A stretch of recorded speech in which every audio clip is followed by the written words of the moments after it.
लेकिन भारत के अंदर के लोग जब भारत को कमजोर करने आते हैं तो दिक्कत होती है। पाठशाला की अगली क्लास जिसमें आपको बताने जा रहा हूं, शहबाज मुनीर गजब फड़फड़ा रहे, किस किस से गुहार लगाए कि मोदी से सेटिंग करा दो। पाकिस्तान के नेताओं की स्क्रिप्ट और राहुल गांधी के डायलॉग हूबहू मैच कैसे हो रहे हैं। राहुल गांधी के नरेंद्र सरेंडर वाले बयान को कांग्रेस के किस बड़े नेता ने ही मजाक बना दिया, आज इसके बारे में भी आपको बताता हूं। जब चीन और अमेरिका जैसे देश भारत की ताकत देखकर बलाए हुए हैं तो पाकिस्तान की औकात ही क्या है, दो कौड़ी का देश। पाकिस्तान तो बस यही जुगाड़ करने में लगा है कि जैसे तैसे वो नरेंद्र मोदी से आगे की पिटाई के लिए से बच जाए। आप देखिए कि पाकिस्तान के प्रधानमंत्री शहबाज शरीफ ट्रंप से गुहार लगा रहे हैं कि मोदी जी से सेटिंग करवा दो। इतना ही नहीं, शहबाज शरीफ रूस के राष्ट्रपति पुतिन से भी हाथ जोड़ रहा है कि पाकिस्तान और भारत की बातचीत करवा दो ना यार। उधर पाकिस्तान के उप प्रधानमंत्री इशाक डार कह रहे हैं कि पाकिस्तान भारत से किसी भी लेवल पर जाकर बातचीत करने के लिए तैयार है। पाकिस्तान के रक्षा मंत्री ख्वाजा आसिफ का बयान आया है कि शिमला समझौते पर भारत और पाकिस्तान को बैठकर बात करनी चाहिए। यानी जो लोग धमकियां देते थे, न्यूक्लियर बम है मेरे पास, न्यूक्लियर बम है मेरे पास, बम तो नहीं फटा, इनकी हालत टाइट। नरेंद्र मोदी कह चुके हैं कि पाकिस्तान से बात होगी तो पीओके पर होगी। इससे पाकिस्तान पैनिक मोड में है। लेकिन हमारे ही देश में विपक्षी दलों को सच सुनना नहीं, पूरा विपक्ष ये झूठ फैलाने में लगा है कि नरेंद्र मोदी ने सरेंडर कर दिया। राहुल गांधी तो सरेंडर की रट लगाए हुए हैं। पाकिस्तान के नेताओं और राहुल गांधी के डायलॉग्स इतना मैच कैसे हो जा रहे हैं। राहुल गांधी के नरेंद्र सरेंडर वाले बयान का कांग्रेस के किस बड़े नेता ने ही मजाक बना दिया।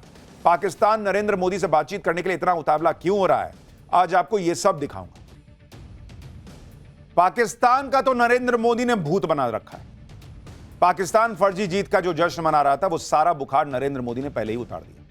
पहले सैन्य ताकत से पाकिस्तान को कूटा, फिर कूटनीतिक ताकत से पूरी दुनिया में पाकिस्तान को बेनकाब कर दिया। पाकिस्तान को मुंह छुपाने की जगह नहीं मिल रही, इसलिए पाकिस्तान इस कोशिश में लगा है कि जल्द से जल्द भारत के साथ बातचीत शुरू हो जाए। शहबाज शरीफ ने अमेरिकी राष्ट्रपति डोनाल्ड ट्रंप से गिड़गिड़ाकर भारत के साथ बातचीत कराने का आग्रह किया। शहबाज शरीफ ने अपील की है कि ट्रंप भारत को पाकिस्तान से बातचीत करने के लिए मनाए। शहबाज कह रहा है कि भारत पाकिस्तान में तनाव करने में ट्रंप को भूमिका निभानी चाहिए। यानी इसको लग रहा है कि भाई सरेंडर तो कर दिया हमने भारत के सामने, लेकिन भारत अभी भी कह रहा है कि पानी तो छोड़ूंगा नहीं और तुमको भी नहीं छोड़ूंगा। तो इधर उधर कहीं से भी कोई तो मनाए नरेंद्र मोदी को, यह वाला हिसाब पाकिस्तान का चल रहा है। ऑपरेशन सिंदूर के जरिए नरेंद्र मोदी ने पाकिस्तान का सारा घमंड भी चकनाचूर कर दिया। पाकिस्तान को लग रहा था कि सीज फायर करवाकर वो मोदी की मार से बच जाएगा, लेकिन मोदी ने ऑपरेशन सिंदूर से पहले ही पाकिस्तान का पक्का इलाज शुरू कर दिया था। सिंधु जल समझौता रद्द करके मोदी ने पाकिस्तान को ऐसा घाव दिया है कि वो दर्द से चीख रहा है। सिंधु जल समझौता रद्द होने के बाद पैदा हुए जल संकट से निपटने के लिए शहबाज ने एक हाई लेवल मीटिंग बुलाई। उसमें कहा कि सिंधु जल समझौते के तहत पानी की हर बूंद पर पाकिस्तानियों का हक है और भारत अपनी खींच निकाल रहा है, भारत पर अपनी खींच निकाली। लेकिन शहबाज शरीफ को समझ में आ चुका है कि भारत किसी दबाव में नहीं आने वाला और सिंधु जल समझौता अब बहाल नहीं होने वाला। इसलिए शहबाज शरीफ ने सिंधु नदी पर बन रहे डायमर भाषा डैम के निर्माण को जल्द पूरा करने का ऑर्डर दिया है। शहबाज शरीफ ने सिंधु और चिनाब नदी पर वाटर स्टोरेज कैपेसिटी को बढ़ाने का भी आदेश दे दिया है। शहबाज शरीफ ने तेजी से काम पूरा करने का आदेश तो दे दिया, लेकिन योजना मंत्री एहसान इकबार ने उनके मुंह पर ही बोल दिया कि यह ना हो पाएगा बॉस हमसे, क्योंकि पैसे ही नहीं है। तुमको बोलने में तो पैसा खर्च होता नहीं, हमको बनाने में तो पैसा लगेगा। तो उनका मंत्री कह रहा है पैसा नहीं है मेरे पास। पाकिस्तान सरकार ने इसी साल जल और ऊर्जा दोनों क्षेत्रों में बजट आवंटन में कटौती कर दी थी। उनको पता ही नहीं था कि मोदी ऐसी स्ट्राइक करने वाले हैं, वाटर स्ट्राइक।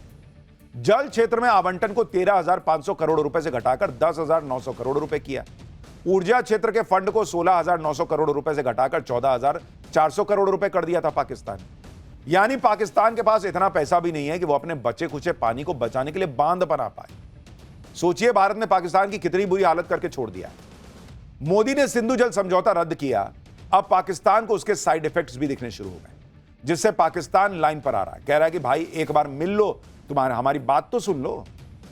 इस तरह से गिड़गिड़ा रहा है कि यार एक बार एक मीटिंग तो करो ना यार, एक सुन के तो देखो, हम ठीक लोग हैं, क्या से तुम ठीक है। पाकिस्तान के उप प्रधानमंत्री इशाक डार को सुनिए, वो भाई कह रहा है कि पाकिस्तान पानी समेत कई मुद्दों पर भारत से बातचीत करना चाहता है। डार ने तो यहां तक कह दिया कि पाकिस्तान हर स्तर पर बातचीत के लिए राजी। डार ने कहा कि जब भी भारत बातचीत के लिए कहेगा हम तैयार हैं। मतलब जूता उता पहन के, मोजा जूता पहन के, एकदम पैंट शर्ट पहन के तैयार है। एक बार नरेंद्र मोदी बोलेंगे आओ आओ आने दो इसको, आने तो तुरंत बातचीत के लिए पहुंच जाए। जो पाकिस्तान पहले कह रहा था कि भारत को सिंधु जल समझौता किसी भी हाल में बहाल करना होगा, भारत को अंतर्राष्ट्रीय स्तर पर घेरेगा, अब वही पाकिस्तान भारत से बातचीत के लिए गिड़गिड़ा रहा है। और इसकी वजह सिर्फ उसका पानी रुकना नहीं है, पाकिस्तान की सांसें भी इसलिए अटक रही हैं क्योंकि उसने शिमला समझौता रद्द करके खुद भारत को पीओके वापस लेने का रास्ता दे दिया।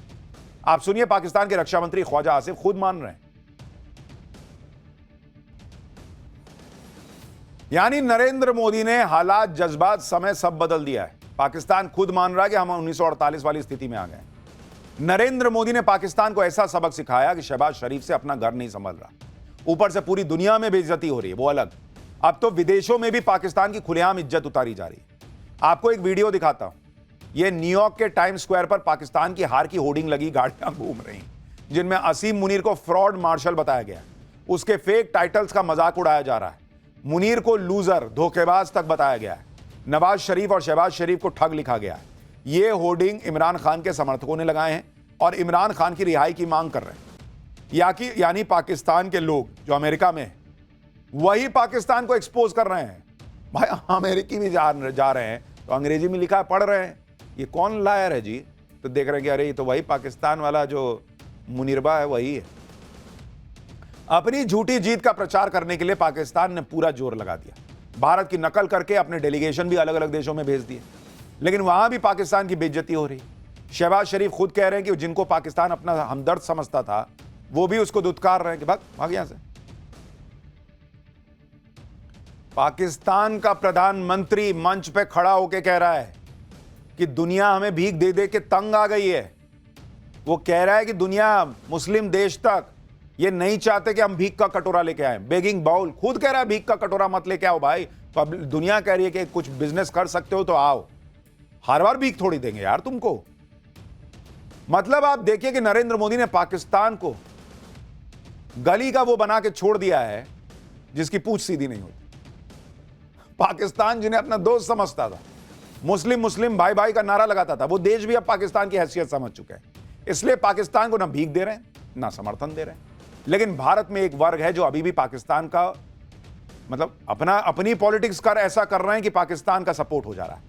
पूरे विपक्ष में इस बात को लेकर होड़ लग रहा है कि मची हुई है कि प्रधानमंत्री नरेंद्र मोदी को कैसे टारगेट किया जाए, फिर चाहे पाकिस्तान की भाषा ही क्यों ना बोलनी पड़े। राहुल गांधी ने तो यहां तक कह दिया कि मोदी ने ट्रंप के सामने सरेंडर कर दिया। लेकिन यह कोई पहली बार नहीं हुआ कि राहुल गांधी ने जो बोला हो वो भाषा और पाकिस्तान के नेताओं की स्क्रिप्ट मैच हो रही हो। आप जरा राहुल गांधी को सुनिए और पाकिस्तानी रक्षा मंत्री ख्वाजा आसिफ को सुनिए, दोनों की बातें कैसे मैच हो रही हैं आप खुद देखिए। यह बयान, यह क्लिप सोशल मीडिया पे बहुत वायरल हो रहा है। लोग देख के माथा पीट ले रहे हैं कि राहुल गांधी को क्या होता जा रहा है भाई। कब समझेंगे कि जो वो कर रहे हैं ना उनकी पार्टी का फायदा हो रहा है ना देश का फायदा हो रहा है। पता नहीं राहुल गांधी किस दुनिया में जी रहे हैं। पूरी दुनिया जानती है कि मोदी के सामने पाकिस्तान ने सरेंडर किया। नहीं, राहुल गांधी को ये मानना नहीं है, उनको अपनी पॉलिटिक्स के चक्कर में ये साबित करना है कि मोदी ने सरेंडर कर दिया। पाकिस्तान खुद कह रहा है कि उसने अमेरिका से मदद मांगी थी।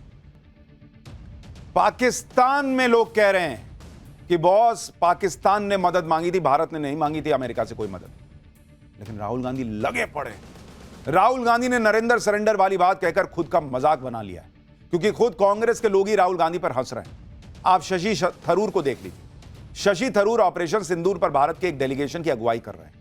वॉशिंगटन डीसी में प्रेस कॉन्फ्रेंस के दौरान राहुल गांधी के नरेंद्र सरेंडर वाले बयान पर उनसे सवाल पूछा गया। थरूर हंसने लगे भाई, उनको भी लग रहा है कि क्या बचकाना सवाल है ये, राहुल गांधी कुछ भी बोलते मैं इस पर क्या जवाब दूंगा। देखिए थरूर कैसे हंस रहे हैं राहुल गांधी के बयान। Just yesterday, the leader of your party, Rahul Gandhi, said Modi surrendered to President Trump. Sorry, what was the last one there? That Modi surrendered to President Trump. Look, all I can say is that we have enormous respect for the American presidency and the American president. All we can say for ourselves is that we have never particularly wanted to ask anyone to mediate. Rahul Gandhi को देखना चाहिए, विदेशी धरती पर बैठ के उनके ही party के नेता जब भारत का पक्ष रख रहे हैं तो राहुल गांधी के बयान पर हंस रहे हैं बॉस। कह रहे हैं कि हमारा देश कभी किसी का मीडिएशन नहीं चाहता, किसी की मध्यस्थता नहीं चाहता।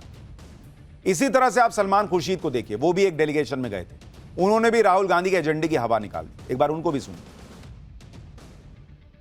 राहुल गांधी कह रहे हैं कि प्रधानमंत्री सरेंडर हो गए। आपको आश्चर्य होगा, लेकिन हमसे किसी ने ऐसा सवाल नहीं पूछा, इसलिए कि वो लोग जानते थे कि हम एक बहुत